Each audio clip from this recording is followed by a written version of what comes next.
And now we have reached the last part of the conference. We'll have a quick panel discussion. So we have different institutions represented, and I would like to invite them here. Birgitta Ullmann, Minister of Social Affairs, Public Health Department, and she's responsible for the alcohol policy measures and coordination in the Ministry of Social Affairs. Urme Tambre, Police and Border Guard Board, Northern District.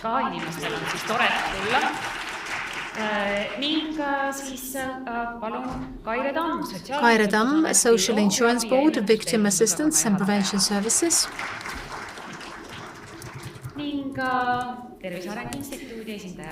And the Aljona Kurbato of the Health Development Institute of the Center for Drugs and Addictions. So the debate, I'll be the moderator. So during the debate, I have not really created too many questions myself, because the workshop environment works really well. So please also use this to ask questions from the members of the panel.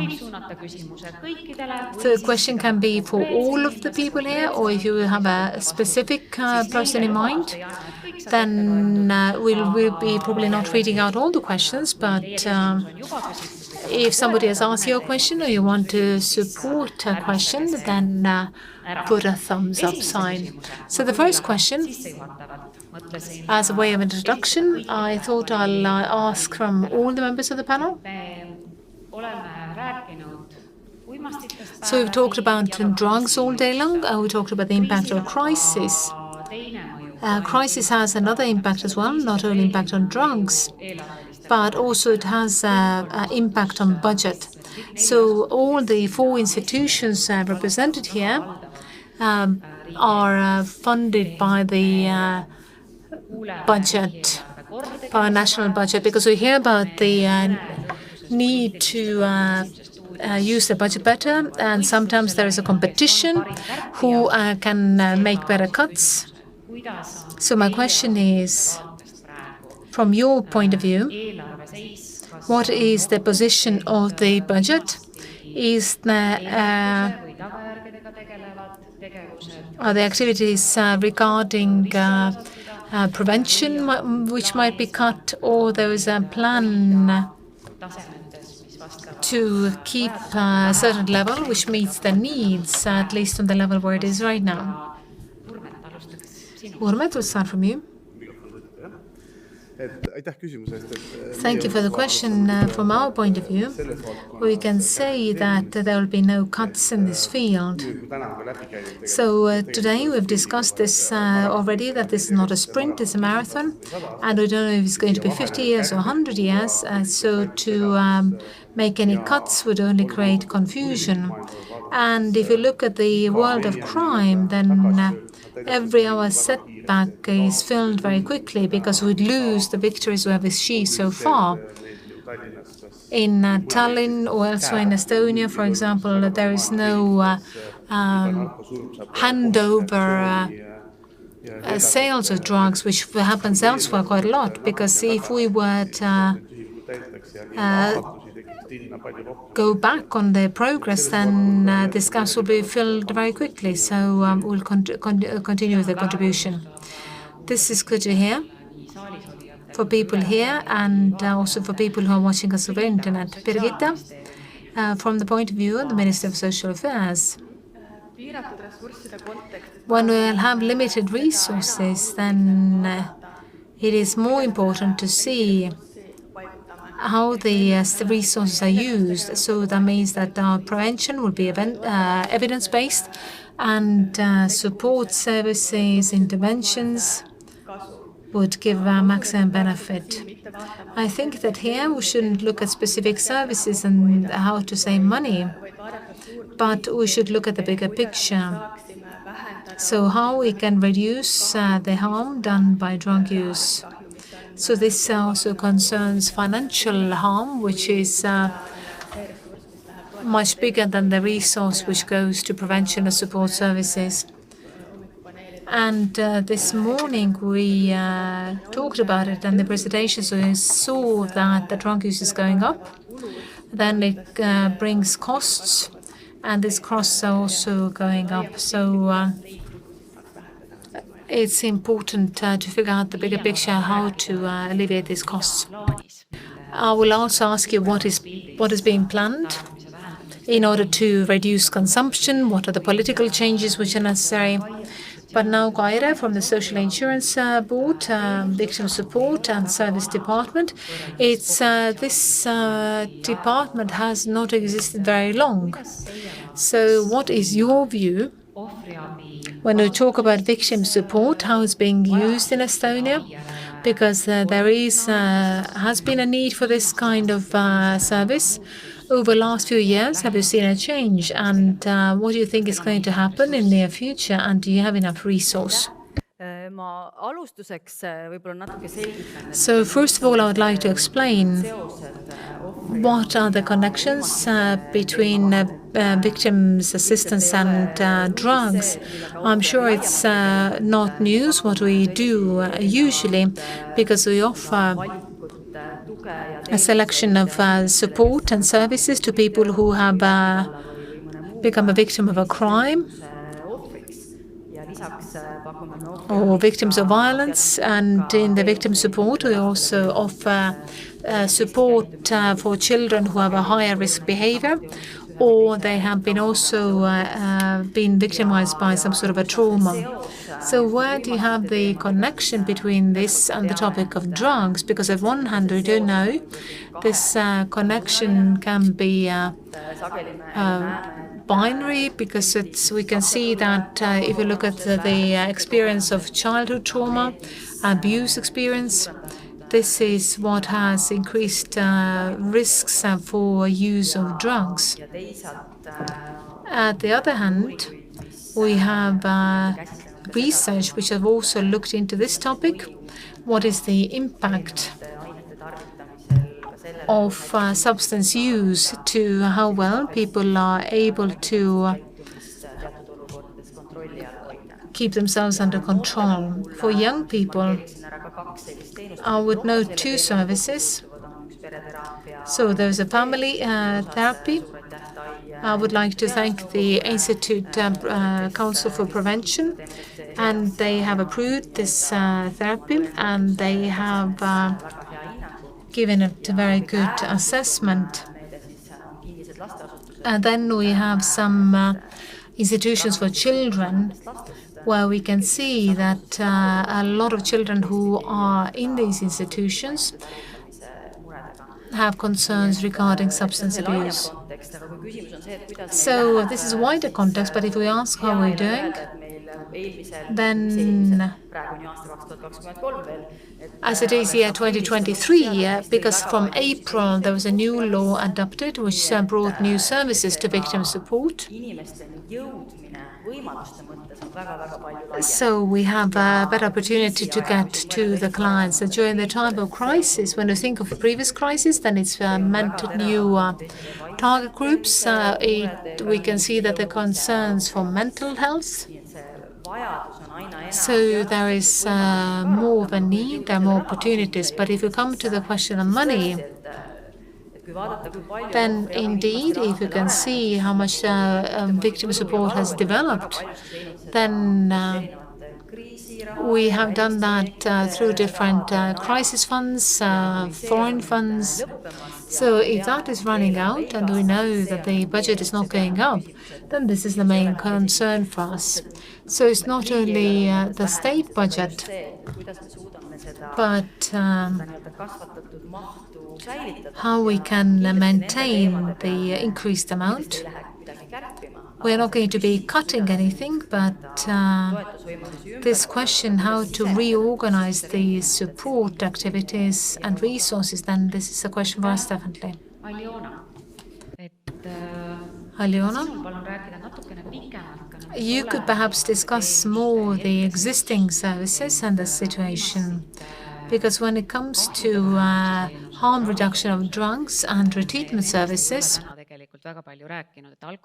We have not talked about it so much. Well, alcohol and nicotine we have talked about. But can you describe the situation? Do you see the need going up due to crisis? And what is the perspective for near future? Thank you. The Institute, ever since it was established over the last 20 years, has been maintaining these services which in Estonia don't have a place in the system of education or healthcare or social welfare. So that means that we're also covering topics for drug use, helping the family members. So we are also dealing with financing. So this could be counseling, treatment, for example, inpatient care, long-term and short-term, and sometimes also inpatient and outpatient. There's been other harm reduction as well. We've talked about this quite a while now. But many people don't understand that we have more topics covered here than just the needle exchange where we started from in the 90s. So we are talking about many social welfare services for people who are not really ready to give up drugs, and also for the people who are recreational users. So this is not the same view to harm reduction as we had 20 years ago. If we look at the number of people who are receiving the services from us today, then it's about 10,000 people per year. So they get harm reduction, counseling or treatment. Then we have also looked after a lot of prevention. So the same way of testing different solutions. So if they turn out to be viable and they're proven, then we help them to find their place in our system. Now, if we see what's going on right now, because on one hand, we have to make sure we have the basis for prevention work. Here, if you're not even talking about cuts, then I think we all understand that life is becoming more expensive, that for the same amount of money, we get a lot less the next year. So even if we were to say that we have no cuts, then we're living in a reality where we can do less, in a situation where we have to make sure that the potential number of users is not going to increase. So that in turn would need more resources. But if we look at the providing help, then in 2008 we were in a little bit of a similar situation where we had a social crisis, a financial crisis, and the need for assistance grows among the people who are just only starting to use, but especially for people who have had prior contact with problems are getting worse. They are the first ones to be victims of financial crisis because they have labor issues. We can see a lot of setbacks, and I can also see the same right now when in a situation where that over the years we have the highest demand for the services. So during the pandemic, for different reasons, we can see that the demand went down. So there were some periods where you could get to the hospital the next day, but now people have to wait on the waiting list for months. So there's more pressure for services, and even if we're not talking about cuts, then at the same time we can see that the resources which are available to us have gone down. We have had this kind of approach to the services in Estonia that since they are outside the main field of healthcare, then some of the positions which are not sort of classical healthcare positions are underfinanced. So if this entire harm reduction field is covered by experienced counselors and support person, then the expectation of their salaries is below the carer's salary. So in the situation today, how can we expect somebody to work with very complicated problems that they can would keep working for years? So it is a very complicated situation. Ja Aljona osaliselt vastas. Aljona partially answered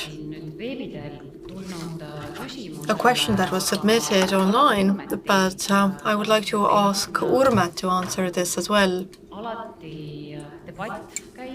There's always an ongoing debate regarding the proportion between criminal law measures and softer damage reduction measures. Which is more evidence-based, which lead to better long-term outcomes? I will read out the question, so the context and the attitude behind the question becomes more clear. How big must the drug damage become so that the state would start taking an evidence-based approach and would replace criminal law measures with evidence-based efficient damage reduction measures like safer consumption facilities or deprioritization of punishing usage? Can Estonia be a role model for others, or does this presume a change in all of Europe? Aljona said that we are on this journey already. When we look at the past, where we come from 20, 30 years ago, and there was a lot of conviction in judgment and punishment, that the police have made huge leaps forward, and we all want to make sure that the same problems don't come to haunt us, that the person gets the help they need. Now, when we look at the prohibition and the punishment, well, there were so many questions entailed that in that one question, actually, I could give a presentation of that question. But when we look at what is prohibited, well, when we have consumption, it's prohibited activity. It does not mean that there must be a punishment, that the world, that it is prohibited, and cancelling it in society or nudging it. I don't think that is acceptable. There are specific procedures foreseen for revising it and oversight. So it is prohibited, and then an activity to help the person doesn't need to be a punishment that follows some prohibited activity. A monetary fine will not help us. I think it must be prohibited to resell, hand over to others, and driving under the influence. These must be prohibited. These things are not acceptable to me, but the police also finds, and we meet with Aljona quite often. We always say, Aljona, when somebody ends up at the police station, how can we hand them over to you? And our expectation is that the person will be healed immediately, that we will not have to deal with them in the future, because these people create concern for the entire society, and that person is suffering themselves. So if somebody had a miracle cure, then that'd be ideal. But we are moving in the direction of finding the best ways to help the person, and it's not a monetary fine. To continue, then the next question is to you as well, because it proceeds from what you just said. The courage to ask for help, call in help, and fearing punishment when you call for help. This is a description. A 19-year-old girl who from time to time consumes cannabis ends up in a situation where during a date, the young man she's on the date with puts drugs in her drink covertly. What should the girl do? So the current practice is that if she calls the emergency services, she will be called a dumb drug addict and will be given a monetary fine. So we have the belief that everybody can call in. We don't search these people on site. there is no punishment. But we hear these stories like the one you described all the time. But I can confirm here and now, when somebody calls for the police, then when the police comes, they're not going to search the place and punish the person who put in the call for help. So we are caught between two fires, that we live in the space where we talk to everybody and ask, is this how it is? And somebody in the audience said, false.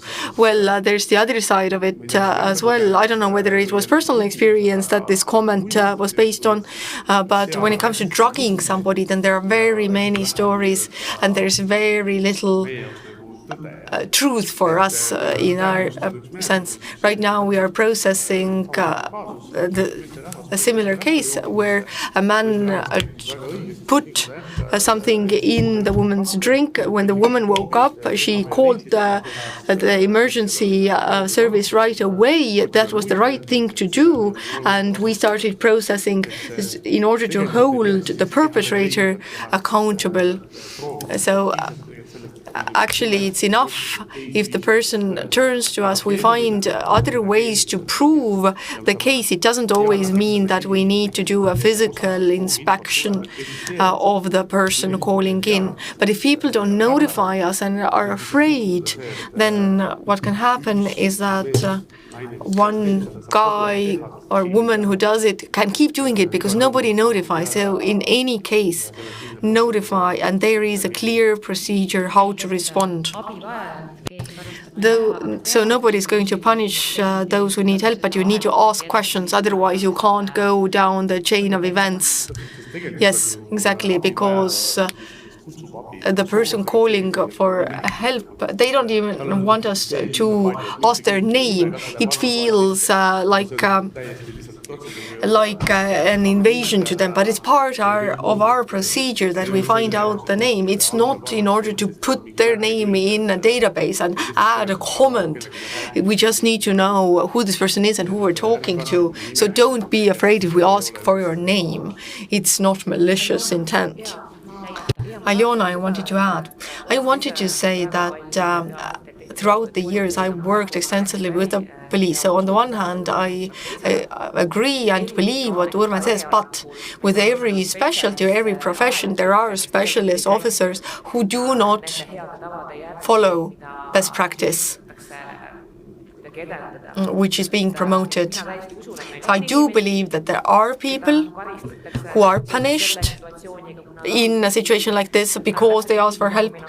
And like in the social sector, in healthcare, people turn for help and the healthcare specialist should help them, but they have very deep-rooted personal attitudes that they express, and that can traumatize the injured party even more. So we understand that the system is not perfect, but with the new services, we see the challenge that when a person needs help regarding alcohol, then it's much easier to ask for help. But if it's related to narcotics, then it is more difficult to ask for help because in the community there have been cases when there is punishment, even if that case was years ago, but that information is still spread, and it takes quite a long time to change this conviction, and that the people will start believing that the police will not punish them. I agree with you, Aljona. And we like to speak about things that went badly. And it might be that somebody got a monetary fine because it is prescribed by the law.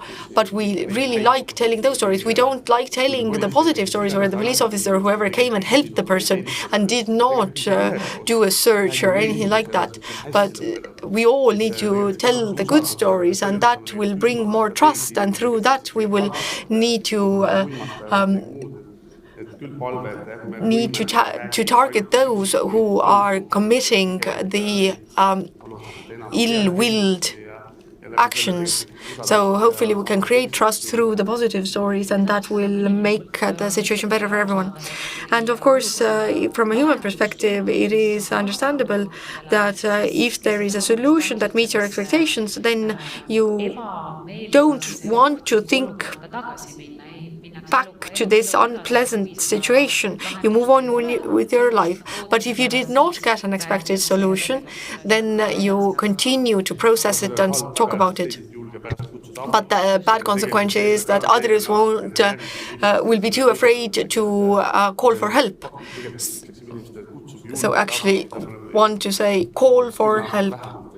For at least 10 years we've been saying this. We will not. Yes, there used to be this practice where the police showed up and they checked also the background of the person who needs help, but that was years ago. And now let it go, and then people will call in for help. And going back many years, end of the 90s, beginning of the 2000s, when for the first time in Estonia, needle exchange programs were introduced, there were cases where the police were around the corner from the needle exchange point. We don't have that anymore. So there's no grounds not to believe. And regarding other aspects as well, the police has changed its behavior. And right now in the police forces for 7 or 8 years, the priority is target-based. So we deal with people who bring in substances to Estonia, who sell to youngsters, and who cause death. These are our 3 primary priorities. And all the institutions represented here, we help as much as we can. And so, like the African proverb went. Brigitta, you referred to the need to strengthen policies to reduce consumption as such. We have the white paper for narcotics, the green paper for alcohol, a green book for tobacco. Green paper. Are you working on any changes at the ministry? Can you see that there are political forces who support changes, and which changes? Currently, the alcohol green paper is being revised. The white paper for narcotics was revised recently, but the green papers were adopted in 2014, so these are outdated, quite old documents, and a number of measures have been implemented from them already. And since consumption of alcohol currently is rising since 2019, and the number of deaths is increasing quickly, then we have initiated the revision of the green paper. We are currently analyzing the alcohol policy, and we will word the new measures, and we do need to add new measures. Like Professor Baber said in the morning in his presentation, it's not enough that we deal with treatment and damages. Yes, these are important, but alcohol policy is the fastest evidence-based tax policy, pricing policy, and physical accessibility restriction. And restricting sales is something that we have tackled least of all, or where we are going to adopt additional measures. So we definitely want to come to these agreements.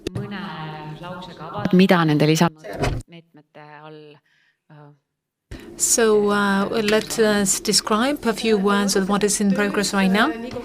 So we don't have very specific measures right now across the field. We are analyzing the needs for additional measures, and in the World Health Organization right now, so we analyze the policy here, the proposals. And what we've said in the green paper right now, which we have to consider, is reduction of places of sale. For example, restriction of alcohol at petrol stations, and we can also consider additional restrictions time-wise. In Latvia, this is being discussed as well, for example, to restrict sale of alcohol on Sundays.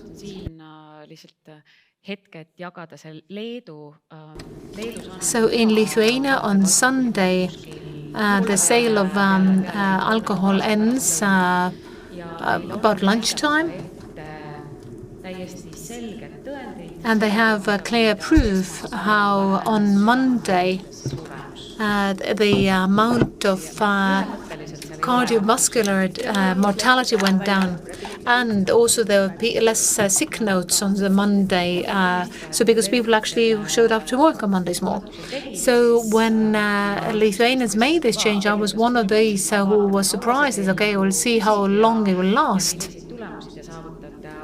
and what are the results, but the results are there, and from the political point of view, it has received support, so we should see what the Latvians and Lithuanians are doing.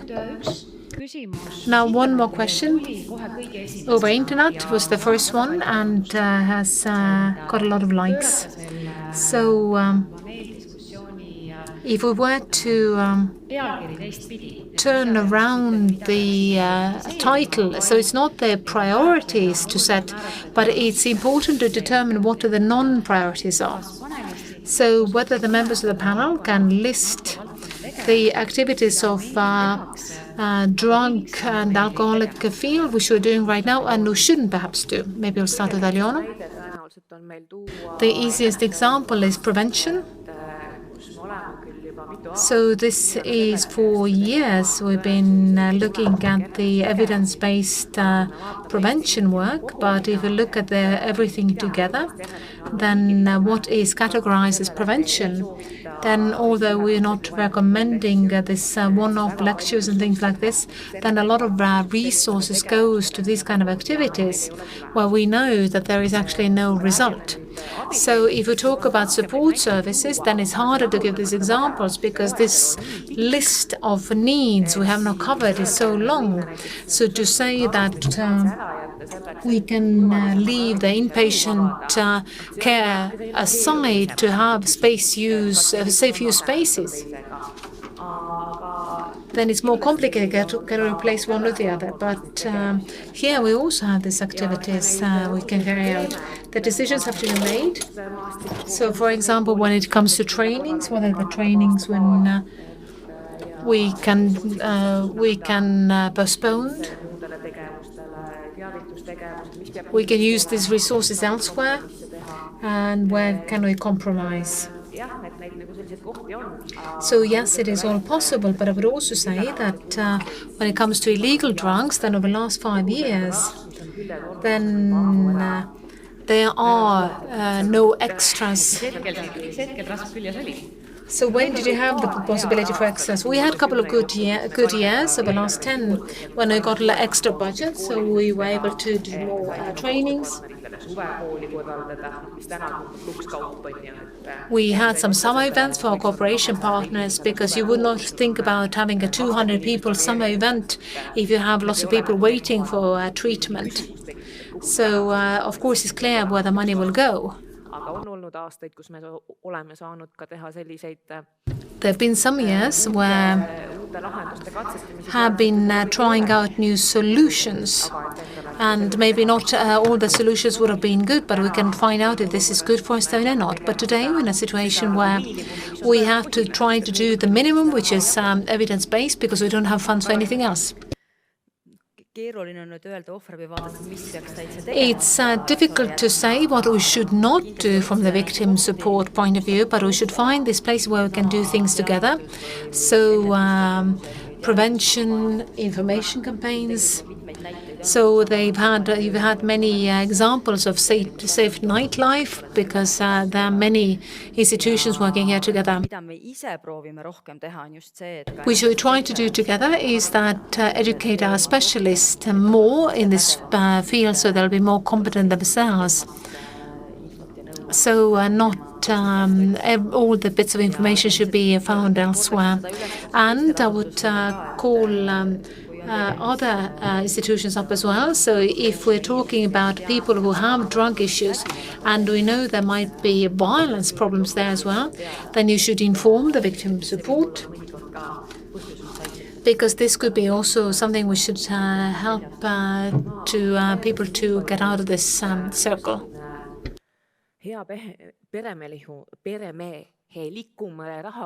And one good way to use funds better is when we combine different activities, because sometimes we tend to be too careful and skeptical, because if today we're talking about the mental health support system, so mood disorders, for example, so why we shouldn't think about the drug use as well right away, because these things are interlinked. And so this is also where we can save money, because that we are not maintaining this overlapping parallel structures, because we have limited number of specialists, and this problems often happen together. So we can, so victim support is not that far from drug field, same as crime prevention is not far from drug as well. But the solutions often going hand in hand. I agree, because when it comes to the assessment of these activities, what we offer today on prevention, then there are a lot of these prevention activities which do not have this kind of impact. And cooperation in the field of social affairs and healthcare. So are these two where we want to create separate tunnels? But for the client point of view, there's a need for assistance which are in the same place. So this is where we could also cooperate. I thought about lots of things, and I'm sure they're not very popular, so I tried to think what it could be.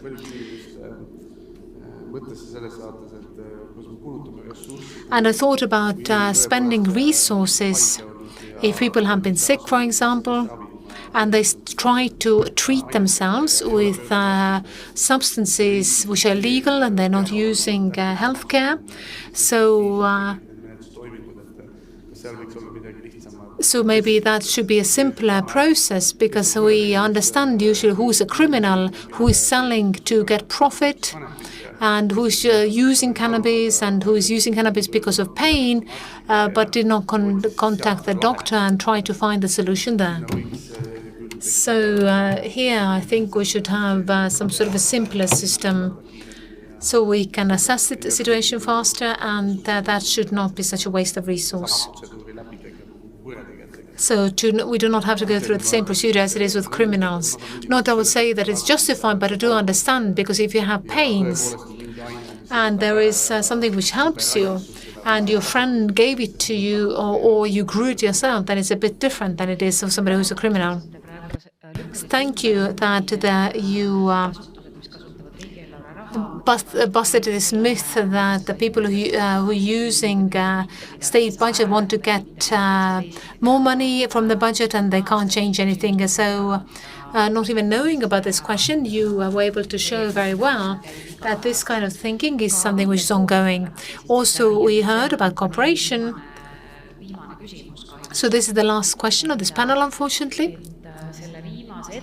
So the last presentation, one of the presentation ended with the African proverb: if you want to get far, you go together. So cooperation. So your institutions and you as representatives of your institutions, what kind of cooperation you need the most? So now it's time to dream. I have always had the same dream. So fentanyl's disappeared, or were able to stop the sale of fentanyl. Then everybody understood that these people are not going to wake up next day and that, oh, now it's over and the sun is out again. Because this is, we should show up next day and say that, okay, you were stuck with fentanyl, but now we're offering you something else. So something which would bring these people into the state system with the assistance and the possibilities. So we're working today to we find out people who sell, so we would not have again this kind of situation. So I don't know what it is, but we should knock on this door and offer people that the demand reduction for these people, that they would not get stuck into the same trap again with new substances. Brigitta, if you talk about the development of drug policy, then this is not the biggest obstacle if you talk about lack of cooperation, but rather it's agreement of priorities, agreement of political priorities. Tax policy, for example, is alcohol excise health tax, so with aiming to reduce the use of alcohol, or this is a tax with an aim to bring additional money into the budget. And one goal might not help with the other if the excise tax is not big enough, or we might have very good cooperation in the Ministry of Economic Affairs and Communication. But if our understanding of innovative business environment is completely different, then this is not only cooperation which should help us to overcome this. So maybe from the cooperation partners, we would expect thinking about health priorities as so they should be priorities in different fields, not only in health. Kaire?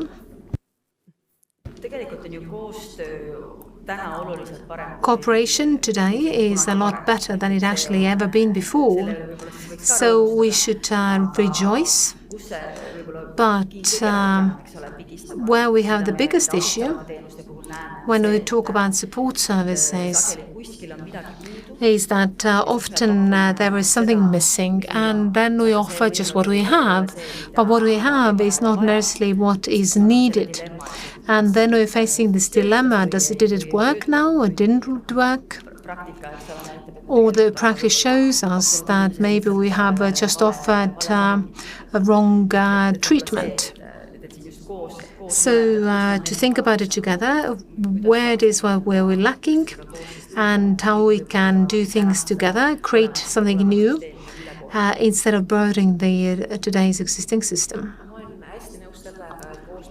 I agree that cooperation has improved and we can develop very good policies together. So the white paper of the drug policy is a very good document. We are able to discuss these topics. We don't get angry with each other as we used to, that when we have completely different positions. But perhaps what we should have more is the understanding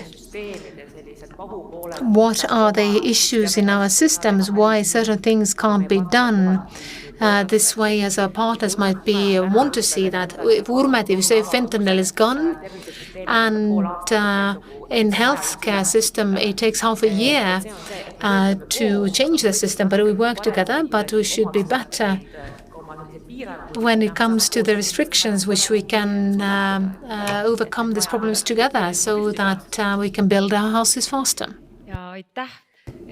Thank you very much. We can see that there is very good cooperation on a personal level, and there's a very good foundation for future cooperation, which has been built over years. Thank you all.